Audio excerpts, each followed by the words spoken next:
Good morning po. Tayo po'y mag-aral ng salita ng Diyos, the book of John chapter 1, verses 4 and 5. Sa Kanya ay may buhay at ang buhay ang siyang ilaw ng sangkatauhan. Nagliliwanag sa kadiliman ng ilaw at hindi ito nagapi kailanman ng kadiliman. The gift of life. Bakit po ang regalo sa atin ng Diyos ay yung tinatawag pong buhay? Literally po, pagka pinag-aralan natin yung salitang buhay, ang meaning po niyan ay yung buhay na nagmumula sa Diyos. At yan ang kanyang ibinigay sa atin sa pamamagitan ng kanyang anak na si Jesus. Kaya lamang po maraming tao tinanggihan po ang ating Panginoong Jesus, kaya hindi nila nararanasan yung tunay na buhay na nais ng Diyos para sa kanila. At alam niyo po, sabi sa Matthew chapter 1, verse 21, ang ating Panginoong Jesus po ibinigay sa atin because He will save His people from their sins. Maintindihan natin ngayon kung gaano kahalaga po yung ginawang kaligtasan sa atin ng Panginoon. At makikita natin sa pamamagitan niya ay matatamasa natin yung tinatawag po na life na sinasabi ng Biblia. Agad-agad po pag pumasok sa atin yung kaisipan, kahulugan ng salitang life, ang iniisip agad natin ay tayo niligtas ng Panginoong Hesus para po umakyat sa langit. We are saved to go to heaven. So yun po yung kadalasan pong naunawaan natin na ituro sa atin sa ating mga Sunday schools. Pero alam niyo po, we are saved hindi lamang po para umakyat sa langit o magkaroon ng tinatawag na eternal life. Pagkatapos ng buhay na ito, tayo ay niligtas ng Panginoong Hesus para ma-experience din po natin sa buhay na ito yung totoong buhay na nais ng Diyos para sa kanyang mga anak. Kasi po sa Ephesians chapter 4 verse 18, makikita ninyo na ang kahulugan po ng salitang death dito ni St. Paul na tinutukoy ay yung pong separation ng tao from the very life of God. Yan po ang epekto ng kasalanan. Kadalasan po pag makikita ninyo yung salitang death sa mga writings ni St. Paul, ang tinutukoy niya yung ang tao po ay separated from the life of God. At alam naman po natin kapag ang isang tao po ay hiwalay sa buhay na nagmumula sa Diyos, ay mararanasan niya yung epekto ng kasalanan. Yung sin, yung suffering na nasa mundong ito, yung sickness na nasa mundong ito na nakikita nating lumalaganap sa buhay ng maraming tao. At makikita nyo nung naparito pong Panginoong Hesus, lahat po yan ay kanya pong tinugunan. Yung problema ng tao sa kasalanan, marami pong tao ang nabago ang buhay nung nakilala nila ang Panginoong Hesus. Mula sa isang makasalanang buhay, ang buhay po nila ay naayos. At naging matuwid sa harap ng Diyos.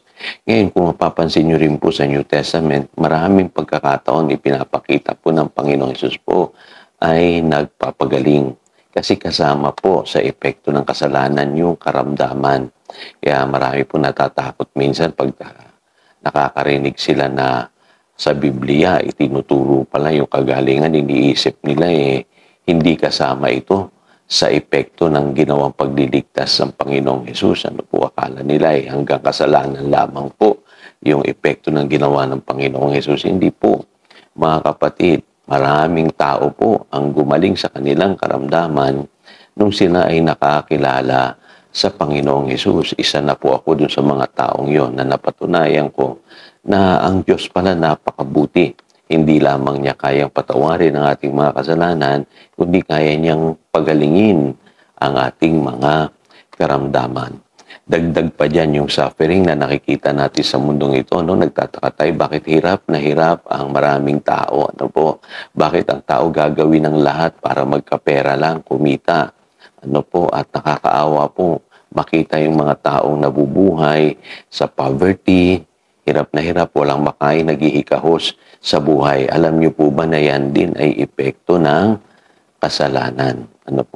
Yung tinatawag po poverty, kahirapan, na ang tao gagawin ng lahat, maging gumawa ng masama para lang makaraos sa buhay. Pero alam niyo po ba, maging yan ay tinugunan ng Panginoong Jesucristo. Kaya maririnig niyo po yung maraming patutuon ng mga tao na pinagpala pagkatapos nilang makilala ang Panginoong Hesus. Marami po kong kakilala na mga mananampalataya, na dating hikahos sa buhay, pero nung sila po'y nakakilala sa Lord, unti-unti po silang binago ng Panginoon, inangat ng Panginoon sa kanilang kalagayan, at ngayon po'y namumuhay sila ng tunay na pinagpala, hindi lamang spiritually, maging materially. Marami nakasumpong ng magandang trabaho, nakaranas ng breakthrough sa kanilang mga negosyo, higit sa lahat, yung hindi na nagkukulang sa kanilang mga pangangailangan.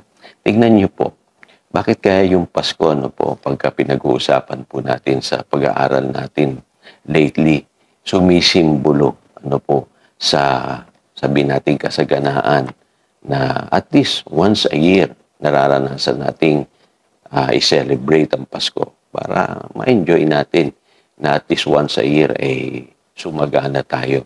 Alam niyo po, ang Diyos po, hindi lamang niya tayo kayang pasaganahin tuwing Pasko, kundi sa lahat po ng pagkakataon. Yan ang sinasabi po ng 2 Corinthians chapter 9, verse 8. Now, so naipaliwanag ko na sa inyo, pagka binabanggit po yung salitang life sa Biblia, literally po yan, buhay na nagmumula sa Diyos. Ang ibig sabihin po rin ng salitang death, hindi po kaagad yan yung ikalawang kamatayan na tinutukoy sa Revelation 21:8. Ang sinasabi pong death dyan ay yung epekto ng kasalanan sa buhay ng tao, yung sin, sickness, and suffering.